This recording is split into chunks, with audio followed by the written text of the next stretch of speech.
I knew the meeting was going south the second Brenda offered me that rotten pear from the HR fruit bowl. She had that tight-lipped, Stepford wife smirk she reserved for gaslighting sessions and diversity training. Cynthia, she said, steepling her hands like a cartoon villain dressed in Banana Republic, we just don't think this is the right time for promotion. Right time? I'd spent 4 years single-handedly dragging Innovate Inc. S branding out of the Stone Age, rebooting 3 major product lines and salvaging a 7-figure client after Mark, the CMO with the spine of a Twizzler, blew the launch by confusing TikTok with Tumblr. I see, I said. My voice was level, but I could feel heat crawling up my neck. My dignity was packing its suitcase. Brenda tilted her head. In this economy, you should just be grateful you have a job. That's when I knew I was done. Knew I was going to burn this place to the goddamn ground, even if I had to light it with my own 401k. Now, before I tell you what I did next, let me say this real quick. 97% of you are watching these stories without hitting subscribe button. Look, I'm out here trying to get my first ever 10K subscribers, and if even a few of y'all click that little button, it makes all the difference. You don't have to send flowers or hunt down Brenda. Just hit subscribe. I'll handle the rest. Anyway, Brenda stood up like we were done. She actually tried to smile at me, like this was a win-win, like she was handing me a scented candle and not spitting in my face. I stared at her for a second, let the silence curdle, and then slowly reached for my phone. I pressed record under the desk and said, just so I understand, doing more than what's asked, outperforming my male colleagues, generating 32% growth across every campaign I touch. Mentoring 2 junior strategists still doesn't justify a title bump? She blinked. Cynthia, let's not be dramatic. That dramatic hit me like a slap. Not wrong, just expected. Of course she'd say that. That was Brenda's whole HR brand. Make the woman feel like a lunatic for wanting credit. She didn't even realize she was being recorded when she added, look, some people just aren't leadership material. Maybe if you smiled more in meetings. I smiled then, big, too big. The kind of smile serial killers make in documentaries. Thanks, Brenda, I said, standing. This has been enlightening. That night, after half a bottle of Barefoot Moscato and a doom scroll through LinkedIn, I saw it.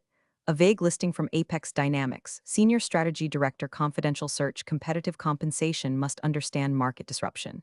It didn't mention them by name, but I knew their tone. Knew the font, hell. I deconstructed their style in a competitor breakdown last quarter.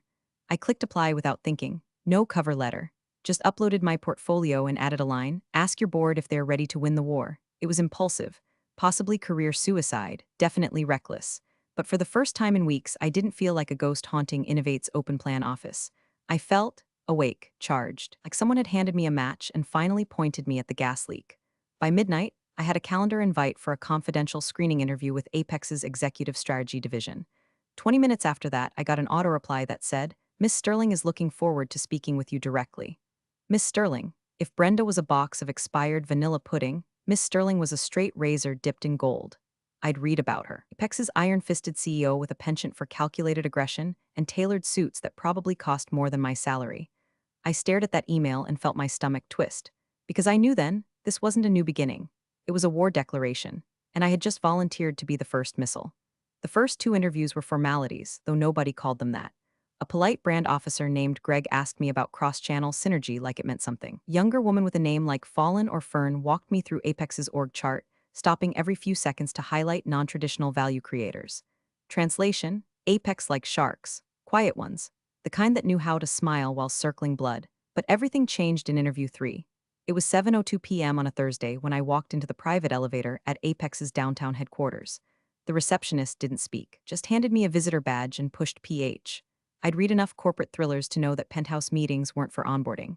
The elevator doors opened directly into a corner office that looked like it was carved out of onyx and intimidation.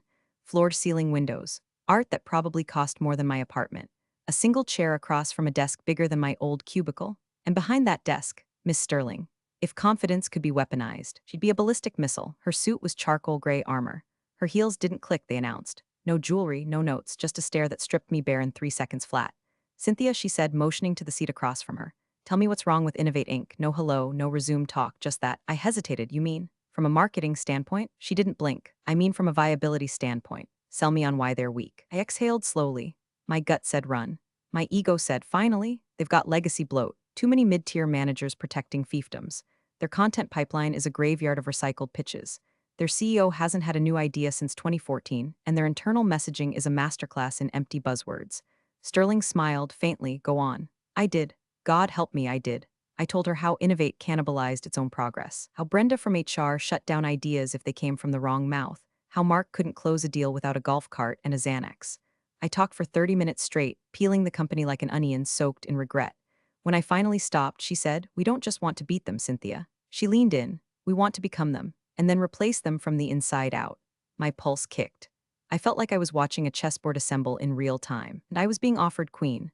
Sterling slid a document across the desk. One page, minimal print, no fluff. It wasn't an offer. It was a declaration of war. Title: Senior Strategy Director, Apex Dynamics. Compensation: high enough to make my student loans look like monopoly money. Benefits that included international relocation, stock options, executive support team, and one peculiar clause: bolded performance bonus tied to successful market share acquisitions specifically from Innovate Inc. I looked up. Sterling's voice softened, but not kindly.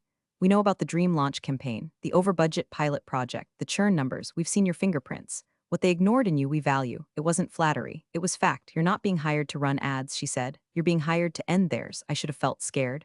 I should have felt morally torn. I should have asked for time to think. Instead, I picked up the pen. Because in that moment, every late night, every gaslight, every meeting where I was told to stay in my lane crystallized into one thought. They made me small.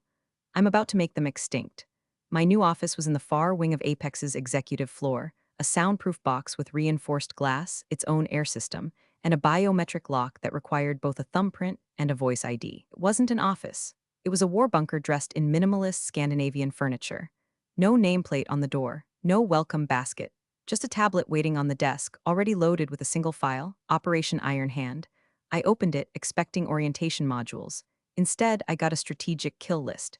Day one began with Miss Sterling entering unannounced, no knock, no entourage. She set a black folder on my desk like it was evidence in a criminal trial. Her voice was cold glass. "This is not marketing, this is dismantling." Inside were full bios of Innovate Inc. Board members, finances, family connections, voting records, addiction histories, off-the-record affairs, poorly hidden shell companies. It was deeper than I'd ever gone, even in my most paranoid rants.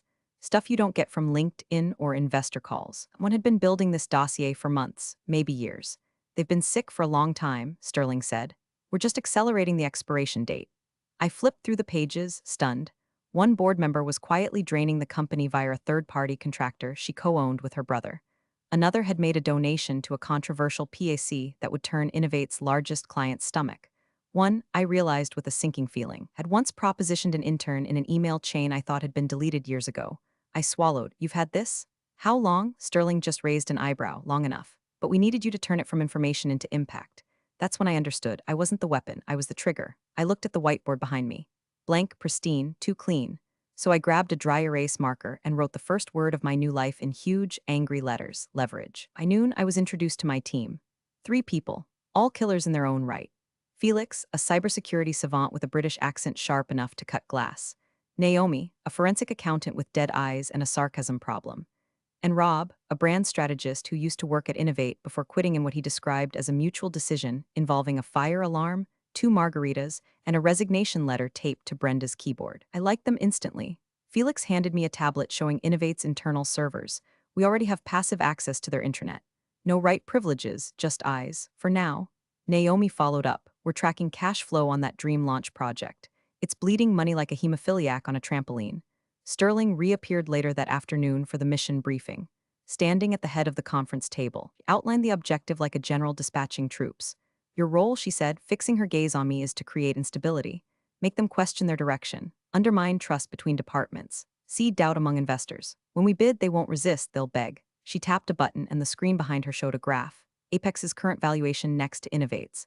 The delta was wide, but not unbridgeable. "Your insider knowledge is our unfair advantage. Exploit it. Innovate stock must dip below $30 a share before the acquisition window opens. You have 3 months. 3 months." It hit me like a sledgehammer to the chest. I wasn't just starting a new chapter, I was standing at the edge of a cliff, tasked with throwing my entire past over it. The gravity was enormous. I remembered laughing at Mark's quarterly pep talks, Brenda's passive-aggressive emails. Way HR had once docked my bonus over a typo in an internal memo while promoting a guy who once submitted a deck in Comic Sans. I looked Sterling in the eye. "And the people who don't deserve to be collateral damage?" Sterling didn't flinch. "That's your call, but don't lose focus. You can't punish the system without cracking a few bones." I nodded. Exhilaration bloomed in my chest, hot and high. Terror wasn't far behind, because now, I wasn't just planning campaigns, I was planning a corporate coup. The mind is a system. Like supply chains or PR crises, it has pressure points. You learn where the ego hides, where the fear lives, where the denial festers. That's how you predict reactions. That's how you weaponize people. By Monday morning, I'd built a complete psychological roadmap of Innovate senior leadership. Not org charts, fragility charts. Mark, status addict, allergic to failure, deeply insecure about his own creativity, motivated by perception, not outcome, needs to be the smartest man in every room, even when he's the dumbest. Brenda, control freak in lipstick, terrified of being sidelined, even more terrified of accountability. Keeps receipts, but only if they benefit her. Thinks moral high ground is a piece of real estate you can bully your way into. The others followed the same pattern. One was on anxiety meds he thought no one knew about, they did. Another had a messy divorce settlement tied to company shares. One VP cried during performance reviews, every performance review. These weren't leaders. They were wobbly-legged deer convinced they were wolves. I didn't need to destroy them. I just needed to spook them hard enough that they trampled each other. The first move had to be surgical, public enough to rattle confidence, subtle enough not to scream sabotage. Enter Dream Launch, an ambitious internal initiative meant to revolutionize content delivery. In reality, a dumpster fire of bloated scope, poor documentation, and 3 feuding project managers. I'd written the initial brief before Brenda replaced half the dev team with interns. And now, they were beta testing on unstable architecture, already 6 weeks behind and hemorrhaging money. Perfect. That night, I created an anonymous submission for a tech gossip blog known for unofficial leaks, future-proofed. The kind of place investors and board engineers scrolled for juicy chaos between coffee breaks. I wrote it like a whistleblower with one foot out the door. Rumor mill says Innovate's dream launch project is about to implode. Over budget, understaffed. Management doubling down to save face, but morale's cratering. Internal docs suggest they're planning to spin it as experimental R&D to avoid investor backlash. I added just enough real detail to make it irrefutable. The post went live at 9:14 a.m. By 9:52, Innovate Slack was on fire. By noon, I got my first trophy. A nervous investor tweet asking if the dream launch pivot was part of the roadmap or damage control. By 2 p.m., Innovate's internal newsletter had a rushed clarification update from Mark, loaded with more spin than a carnival ride. It worked, too well, because at 5:37 p.m., my phone buzzed with a name I hadn't seen in months. Dave, old colleague, smart, kind, the kind of guy who brought muffins to interns on their first day. He'd once covered for me when I had strep and Brenda tried to dock my PTO for non-urgent illness. His message was short, crazy what's happening here. The vultures are circling. I stared at it for a full minute. Guilt cracked through my chest like ice under pressure. He didn't know I was one of the vultures. He just knew things were unraveling. I almost typed back, get out while you can, but I didn't, because if he asked why, I'd have to lie, or worse, tell the truth. I tossed my phone on the desk and stared out the glass wall of my office. The skyline looked sterile, too clean for what I was doing. That cold focus returned. Like a second skin I hadn't realized I'd been growing since Brenda's smirk that day. This wasn't just sabotage, this was symphony, and the first note had just been played. The stock dip was small, barely 2 points, but in the world of mid-cap tech it was a signal. A ripple on the surface that said something was bleeding below. Analysts noticed, so did the board. And just like I'd predicted, Mark panicked. Instead of reevaluating Dream Launch, he doubled down like a frat boy at a blackjack table. Pulled another half-mil from Q4 reserves to accelerate deployment, which in Mark speak meant slapping duct tape on a sinking boat and calling it agile innovation. The dumbass actually used those words in a shareholder email. I had that email forwarded to me by 3 different Apex interns, all laughing so hard they CC'd me in memes. A man duct taping a banana to a wall, captioned Mark's growth strategy. I didn't laugh, I savored, because the next play wasn't just about public embarrassment. It was about revenue. It was about impact. Innovate's biggest client was Argent Solutions, an enterprise logistics firm with a reputation for loyalty and a low tolerance for chaos. I knew their renewal date down to the week. Knew their CTO hated Mark's tendency to overpromise and underdeliver. Knew their procurement director had once whispered over drinks that if Apex ever pitched them, they'd listen. I didn't pitch. I ambushed. We launched a hyper-targeted campaign disguised as a case study series. Apex branding, but quiet. No direct mention of Innovate, just subtle language that twisted the knife. We don't call it disruption when deadlines are missed. We call it incompetence. And we fix it. We bought ad space on the platforms Argent's team used for industry research. Sponsored the newsletters their CIO subscribed to. Dropped a white paper written by one of my new staffers. An elegant takedown of bloated software launches disguised as visionary platforms. It hit like napalm in a wind tunnel. The Argent procurement team reached out to Apex within 48 hours. By the end of the week, I was in a Zoom call with their leadership, walking them through a transition plan I'd quietly mocked up 6 months ago while still chained to Innovate's slow death machine. It was like slipping into my old clothes, but this time with sharper tailoring and a gun tucked in the lining. When the deal closed, Apex issued a short press release. excited to welcome Argent Solutions into the Apex family. No fanfare, no gloating. But Innovate stock took another dive, this time 4 points. Mark went suspiciously quiet on LinkedIn. And then, the cherry on top, Brenda.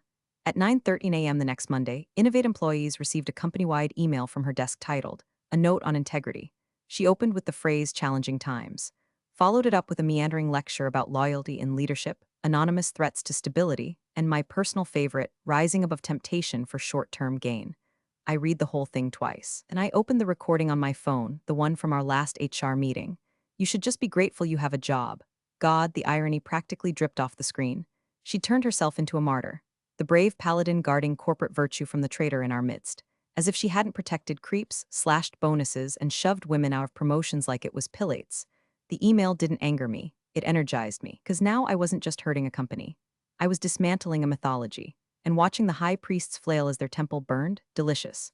I found out Apex was buying Innovate stock the same way I found out about most important things at Apex, via a one-sentence Slack from Naomi, dry as toast and twice as deadly. "We've initiated shadow buys. Portfolio coded under shell entity NXT3. Translation: we were officially circling the carcass. With every dip in Innovate's stock price, Apex quietly scooped up more. No sudden moves, no public statements, just a slow, calculated devouring, like sharks biting from underneath small, invisible wounds until there's no meat left. By all metrics, the plan was working. But then Dave texted again. "You free for coffee sometime this week?" Just 7 words, innocuous. But my heart kicked like it used to before a client pitch. He didn't follow up. No emoji, no passive-aggressive "guess you're busy," just waited, and that told me one thing: he was serious. I stared at the screen for a long time. Meeting him was dangerous, not just tactically, emotionally. Dave wasn't a pawn, he was a memory, a good one. Office breakfasts, inside jokes about Brenda's obsession with navy blazers, late nights building decks we both knew would be rewritten by Mark's golden boy. He had always seen me, even when the company didn't. But this wasn't before, this was now. Still, I agreed. I chose a coffee shop far from either office. Neutral territory, no logos, just mismatched mugs and too many plants. He was already there when I arrived, hunched over a chipped table with a black coffee and that look in his eyes, the one people get when the floor is crumbling beneath their feet but they're pretending it's just a loose tile. We hugged. Awkward brief, then sat. He didn't waste time. "Something's happening," he said, "and I think you know what it is." I held his gaze. "You think I'm leaking?" He shrugged. "I think you left, and 3 weeks later the company started bleeding from places only you would have known how to cut. It should have stung." "It didn't," it clarified. "Why reach out then?" I asked. He looked down at his cup. "Because I'm not mad. I just want to understand." I said nothing. Then he added, "They're blaming you, you know." I blinked. "Who?" "Mark, in leadership meetings. Telling everyone the downturn started when you left. Said you were never that competent, that your campaigns were bloated and unsustainable. That Apex probably poached you as a sympathy hire." Something inside me went cold, not the kind of cold that numbs, the kind that focuses. He said that. Dave nodded. Brenda backed him up, said she always had doubts. I laughed once. A single, flat note that startled even me. I was a threat when I was quiet. Now I'm a scapegoat. Yeah, and I think they're scared. I looked at him for a long time. He didn't flinch. Just sipped his coffee like he hadn't just relit a fuse I'd tried to snuff out. Guilt had been gnawing at me for days. Faces like Dave's, people I respected, people who'd done nothing wrong, but hearing my name twisted, hearing them try to rewrite history with me as the failure, that flipped the switch. I slid my napkin toward him and tapped a finger on the table. "Take a vacation," I said. "Cash out a few sick days. Don't ask questions." He stared at me. "Why?" "Because the walls are going to move," I said softly. "And I don't want you under them when they do." He didn't push, just nodded. As I walked out, the guilt still simmered in my chest, but now it was acid. They thought they could bury me in silence. They forgot I built the map they're now choking on. It was time for the final act, and I was done sparing feelings. There's a moment in every demolition when the structure gives. Not all at once, not with fireworks, but with that quiet shift, beams groaning, walls settling, the kind of sound the earth makes right before something historic goes down. That moment had come, and I wasn't waiting for it anymore. After coffee with Dave, I didn't sleep. I paced my apartment with a glass of whiskey in one hand and the company's blood on my teeth. I thought about every time Mark had grinned through my pitches and then presented them as his own. Every time Brenda cut my budget and smiled while doing it. Every maybe next quarter I'd ever swallowed like poison. By sunrise, I was done playing chess. I opened the classified Apex channel and uploaded everything. It wasn't a leak. It was an autopsy. I gave them Innovate's creative accounting history, how Mark moved budget items between departments to inflate quarterly performance, sometimes marking R&D failures as pilot marketing initiatives to dodge blame. I'd seen it in passing before, flagged it, got brushed off. Now it was evidence.